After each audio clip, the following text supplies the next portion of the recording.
Hello दोस्तों, hi guys. मैं आपकी उर्मिला और मेरी छोटी बहन अनीता। और आज हम आप लोगों को एक बहुत प्यारी सी दोनों बहनें बहुत प्यारी सी रक्षाबंधन गीत लेके आए हैं। गीत कैसा लगा कमेंट में ज़रूर बताइएगा। देखिए, बहन का भाई सरहद पे है तो बहन कैसे अपने भाई के लिए कह रही है, गीत के माध्यम से आप लोगों के सामने प्रस्तुत कर रही हूँ। अगर गीत अच्छा लगे तो कमेंट में बताइएगा और लाइक शेयर सब्सक्राइब जरूर कीजिएगा और हम दोनों बहनों को अपना ढेर सारा प्यारा आशीर्वाद दिला दीजिएगा। सुना हो भौजी भैया मोरी एक बतिया,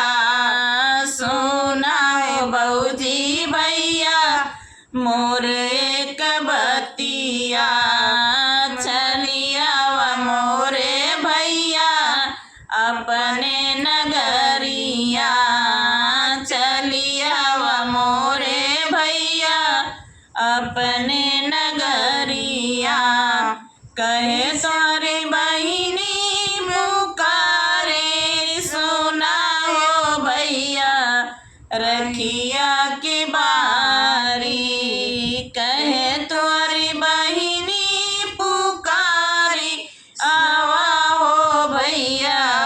रखिया के बारी, सुना हो भौजी भैया मोरी एक बतिया,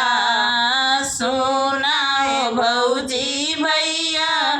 मोरी एक बतिया, चलिया व मोरे भैया अपने नगरिया, चलिया व मोरे भैया अपने नगरिया, कहे तोरी बहिनी पुकारी, आवा हो भैया रखिया के बारी,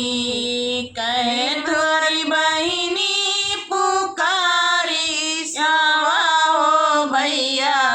रखिया के बारी, तू आई त भैया मोरे देशवा के सनवा,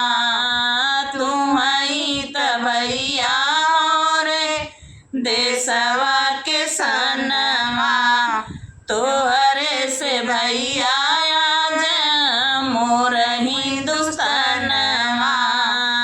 तुहरे से भैया आज मोर हिंदुस्तानवा, कहे तोरी बहिनी पुकारी, आवा हो भैया रखिया के बारी, कहे तोरी बहिनी पुकारी, आवा हो भैया रखिया के बारी, देशवा के खातिर अपन जनवा गवावेला, देशवा के खातिर अपन जनवा गवावेला, चीर के कर जवाया अपन देशवा बचावेला, चीर के कर जवाया अपन देशवा बचावेला, तुहरे पे साने बहारी, आवा हो भैया रखिया के बारी, तुहरे पे साने बहारी, सावा हो भैया रखिया की बारी, टूटे न पावे भैया मोर अरमानवा, टूटे न पावे भैया मोर अरमानवा, रखिया बधावे भैया हमरे भवनवा, टूटे न पावे भैया मोर